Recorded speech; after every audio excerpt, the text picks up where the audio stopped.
வணக்கம் தமிழ் சினிமா ரசிக பெருமக்களே.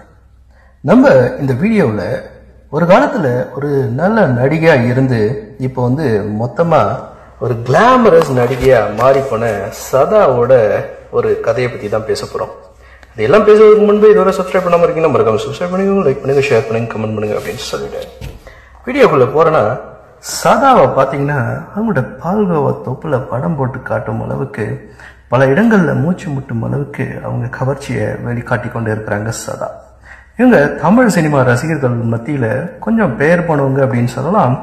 ஜெயம் படத்தில் படத்திலேயே போயா போ அப்படின்ற டைலாக்ல பயங்கரமாக ஃபேமஸ் ஆயிட்டாங்க சதா. பாவாடை தாவணியில் தலை நிறைய மல்லிப்பூ வச்சுக்கிட்டு காலில் கொலுசை போட்டுக்கிட்டு மங்களகரமாக நடிச்சிருப்பாங்க முதல் படத்தில் சதா. அதன் பிறகு சங்கர் இயக்கத்தில் அந்நியன் படம் நடித்தாங்க. அந்நியன் படத்துக்கு பிறகு அம்பியின் மனம் கவர்ந்த காதலியா நந்தினி கேரக்டர்ல ரசிகர்களின் தூக்கத்தை கெடுத்திருப்பாங்க சதா. குமாரி அப்படின்ற பாட்டு பலருக்கும் இன்னும் காதல ஒடிச்சுக்கிட்டு தான் இருக்கும் சதாவோட உருவத்தை பார்த்து. இதுல இந்த படத்துல கிளாமர் மாடர்ன் உடைகள்லாம் அணிஞ்சு நடனம் ஆடியிருப்பாங்க சதா. ஜெயம் படத்துல கையை நீட்டி போயா போ அப்படின்னு டைலாக பேசின சதாவா இவங்க அப்படின்னு சொல்லக்கூடிய வகையில் அந்நியன் படத்துல கலக்கி இருந்தாங்க சதா. தொடர்ந்து எதிரி, வர்ணஜாலம், பிரியசகி, திருப்பதி, உன்னாலே உன்னாலே, புலிவேஷம், எலி, டார்ச் லைட், மதகஜ ராஜா அப்படின்னு பல படங்கள்ல நடிச்சிருக்கிறாங்க. இவங்க சில படங்கள்ல சதாவோட நடிப்பும் கேரக்டரும் பேசும்படியா இருந்துச்சு அப்படின்னு சொல்லலாம். மற்ற சில படங்கள்ல ஹீரோவுக்கு நடனமாடும் சாதாரண நாயகியான கேரக்டர்ல மட்டும் போயிருந்தாங்க சதா. இதுல டார்ச் லைட் படத்துல பாத்தீங்கன்னா இரவு நேரங்கள்ல புளிய மரத்தடையில லாரி டிரைவர்களை அழைக்கும் ஒரு கேரக்டர்ல நடிச்சு, அதாவது ப்ராஸ்டியூட் கேரக்டர்ல நடிச்சு ரசிகர்களை முகம் சொலிக்க வச்சிருந்தாங்க சதா.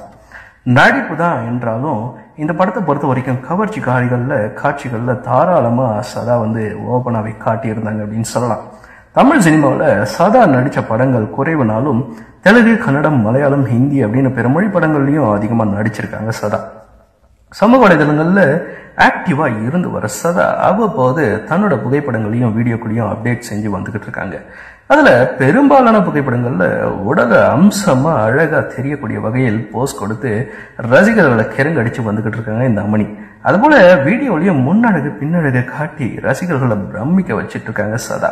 சமீபத்தில் ஒரு வீடியோ வெளியிட்டு இருந்தாங்க. அதுல கூட பல ஆண்டுகளாக மும்பையில் இவங்க நடித்து வந்த ஹோட்டல், அந்த இடத்தின் உரிமையாளர் அப்படின்னு இந்த மாதிரி ஒரு சில விஷயங்கள்லாம் ஒரு அழுதபடி ரசிகர்களோட பேசியிருக்கிறாங்க சதா. அந்த வீடியோவும் வைரல் ஆச்சு. இப்போ சதா கருப்பு நிறத்துல இவங்க பூக்கள் போட்டு எம்ப்ராய்டரி போட்ட லேசான சாரி எல்லாம் அணிஞ்சு தன்னோட தொப்புல அழகா எலும்பிச்சை நிறத்துல இருக்கக்கூடிய தன்னோட பால்கோவா தொப்புல ரசிகர்களுக்கு எடுத்து காட்டி ரசிகர்களை மகிழ்ச்சி அட வைக்கிறாங்க.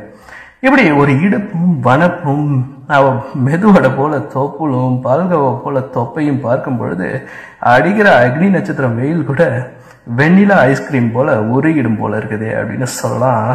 கமெண்ட்ஸ்ல இப்படி ரசிகர்கள் புலம்பி தீக்கிறாங்க. மேடம் சதா இருக்கிற சந்தோஷம் பார்த்தா இவங்க ஹோட்டல் பிரச்சனைகள்லாம் தீர்வு கிடைச்சிட்டு போல் இருக்கே அப்படின்னு ஒரு சில ரசிகர்கள் கேள்வி எழுப்பி வந்துட்டு இருக்காங்க. தமிழ் சினிமாவை பொறுத்த வரைக்கும் சதா ஒரு கிளாமர் நடிகையா மாறி போனாலும் திரும்பவும் அவங்களோட இமேஜை மெயின்டைன் பண்ணுவதற்கான முயற்சிகளை மேற்கொண்டுட்டு இருக்காங்க சதா. இவங்களோட முயற்சி வெற்றி பெறுமா அப்படின்னு நம்ம பொறுத்திருந்தோம் பார்க்கணும். இந்த வீடியோ உங்களுக்கு பிடிச்சிருந்தா மறக்காம லைக் பண்ணுங்க, கமெண்ட் பண்ணுங்க, மறக்காம சப்ஸ்கிரைப் பண்ணிக்கோங்க. நன்றி.